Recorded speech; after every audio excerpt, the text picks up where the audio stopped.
बिस्मिल्लाहिर्रहमानिर्रहीम। नाज़रीन, किसी भी मुल्क में तरक्की और कामयाबी के लिए वहाँ की ज़बान जानना बहुत ज़रूरी है। जिन लोगों में आप रहते हैं और जहाँ आप मुलाज़मत करते हैं या कारोबार करते हैं, अगर वहाँ के लोगों की ज़बान पे आपको अबूर हासिल नहीं है तो आप उस मुआशरे में तरक्की नहीं कर सकते और ना ही आप उस मुआशरे के एक फ़ाल और बेहतर शहरी बन सकते हैं। स्वीडन में भी कामयाबी की कुंजी स्वीडिश ज़ुबान है। अगर आपको स्वीडिश ज़ुबान पे अबूर हासिल है, आप इसमें दूसरों से बातचीत कर सकते हैं, आप लिख सकते हैं, आप अच्छी तरह से समझ सकते हैं, तो यकीन जानिए कि स्वीडन में कामयाबी और तरक्की की राह में कोई रुकावट हायल नहीं हो सकती। यहाँ पे ये भी देखने में आया है कि बहुत से लोग यहाँ पे काफ़ी अरसे से रह रहे हैं, लेकिन स्वीडिश ज़ुबान में उनकी वो दस्तरस नहीं है जो होनी चाहिए। इसी तरह बहुत से लोग जो मल्टीनेशनल कंपनीज़ में काम करते हैं, वहाँ पे अगरचे दफ्तरी ज़बान अंग्रेज़ी है, लेकिन अगर उन्हें स्वीडिश ज़ुबान पे अबूर होता तो वहाँ उनकी तरक्की मज़ीद होती। और वैसे भी आप जिस मुआशरे में रह रहे हैं, आप ड्राइव करते हैं, वहाँ पे साइन बोर्ड्स लिखे होते हैं, बाज़ औक़ात ट्रैफिक की इन्फॉर्मेशन आती है कि यहाँ पे कोई हादसा हो गया, वो सब स्वीडिश ज़ुबान में होता है। या आप कहीं जाते हैं, इवन जॉब्स पे जो इंस्ट्रक्शंस लिखी होती हैं वो सब स्वीडिश ज़ुबान में होती हैं। तो कहने का मतलब ये है कि स्वीडन में जो लोग नए आ रहे हैं या आए हैं, या जो तालिब इल्म हैं, या जो पहले से रह रहे हैं, उन सब के लिए जो है वो ये ज़रूरी है कि स्वीडिश ज़ुबान में महारत और अबूर हासिल होना चाहिए। कोई भी ज़बान बोलने के लिए बुनियादी तौर पर दो चीज़ों की ज़रूरत होती है। एक होती है ज़ख़ीरा अल्फाज, वोकैबुलरी, कि आपके पास अल्फाज कितने हैं, और दूसरा है उन अल्फाज को जुमलों की सूरत में आप किस तरह से बनाते हैं, यानी ग्रामर। अल्फाज जो है वो आपको याद रखने होंगे और ग्रामर जो है उसकी आपको फ़हम और सूझबूझ होगी। इन दोनों को मिला के आप बातचीत कर सकेंगे, लिख सकेंगे, अपनी बात कह सकेंगे। अब यहाँ पे जो डिक्शनरीज़ हैं वो उर्दू में मिल जाती हैं, जो स्वीडिश ज़बान के अल्फाज आप समझ सकते हैं, लेकिन ग्रामर कोई ऐसी अभी यहाँ पे किसी ने नहीं लिखी जो उर्दू समझने वाले लोगों के लिए स्वीडिश ज़बान में रहनुमाई जो है वो करे। तो ये सिलसिला हम इस यूट्यूब चैनल पे मैं शुरू कर रहा हूँ। इसमें उन लोगों को भी फ़ायदा होगा जो अभी नए नए स्वीडन आए हैं या वो आना चाहते हैं मुस्तकबिल में, या तालिब इल्म की हैसियत से आना चाहते हैं, और वो लोग जो पहले से रह रहे हैं वो भी, और वो लोग जो अपनी ग्रामर को या अपने स्वीडन की कुछ चीज़ों को बेहतर बनाना चाहेंगे, उनके लिए भी फ़ायदा मंद होगा। क्योंकि इसमें जब हम मुख्तलिफ़ अल्फाज जो है वो बताएंगे तो उन अल्फाज का वो महल वक़ूफ़ भी बताएंगे जो अमूमन डिक्शनरीज़ में नहीं होता। मसलन लागुम लफ्ज़ है तो उसका मतलब वहाँ पे मुनासिब या अप्रोप्रिएट तो होगा, लेकिन ये लफ्ज़ आया कहाँ से। तो थोड़ी थोड़ी साथ जो है वो स्वीडिश जो मुआशरा है, उसके जो रस्म व रवाज हैं, स्वीडन का जो सिस्टम है, ये भी साथ साथ समझाते जाएंगे, ताकि ना सिर्फ आपको ज़बान आए बल्कि आप इस मुआशरे को समझ सकें, यहाँ के सिस्टम को समझ सकें, यहाँ के निज़ाम को समझ सकें। क्योंकि स्वीडन का जो निज़ाम है ये बहुत पेचीदा है, हर एक चीज़ जो है वो समझना होती है।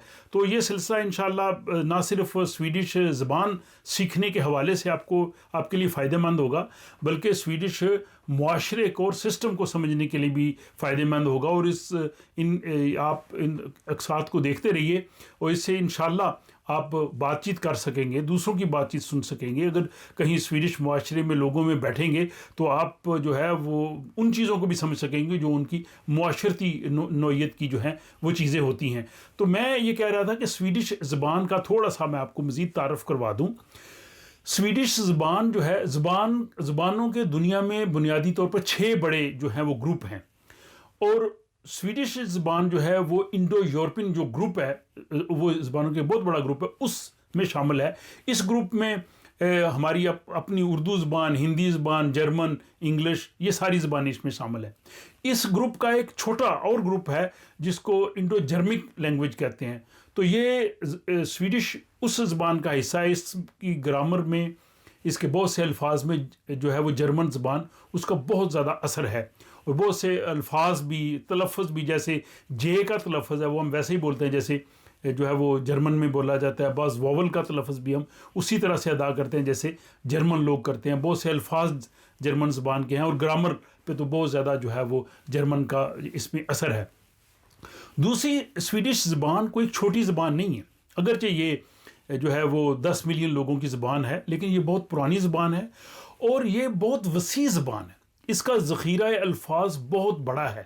سویڈش زبان کا ایک اندازے کے مطابق جو یہاں کی سویڈش جو اکیڈمی جو اس کا رکھتی ہے، لینگویج کی اتھارٹی ہے، حساب رکھتی ہے، ان کے مطابق سویڈش زبان میں تقریباً 1,25,000 الفاظ ہیں اور ہر سال نئے الفاظ اس میں شامل کیے جاتے ہیں۔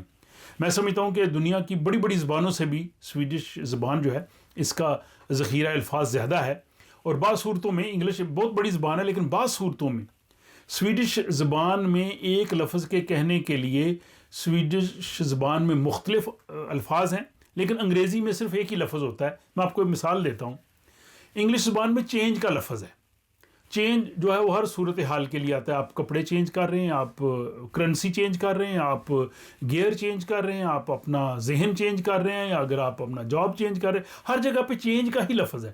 لیکن سویڈش زبان میں اس چینج کے متبادل طور پہ 7 الفاظ ہیں، اس میں ایندرا ہے، اومبتے ہے، ویکسلا ہے، اگر آپ نے جو ہے وہ رقم چینج کروانی ہے، گیئر چینج کرانا ہے، اومسلاگ ہے، فورینڈرنگ ہے، خفتے ہے اور اوملیگننگ ہے۔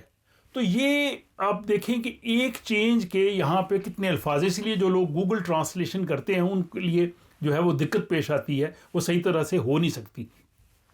تو اس دوسری جو سویڈش زبان کی جو ایک دقت ہے وہ یہ ہے کہ اس کی گرامر انگریزی سے بہت مختلف ہے اور مشکل ہے۔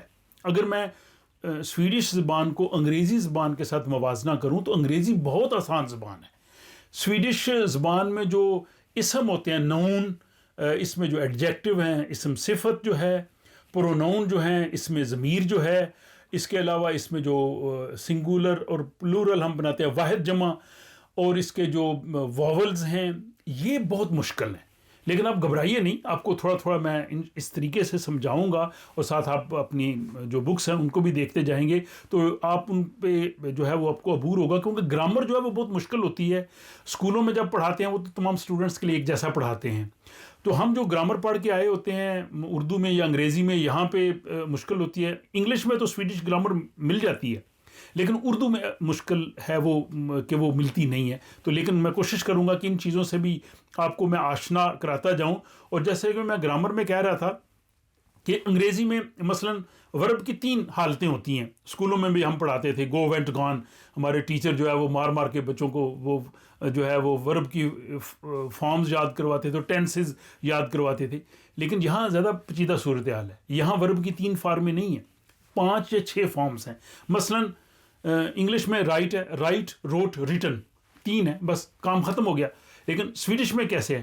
سکریوا، سکریو، سکریور، سکریو، سکریوت اور سکریون۔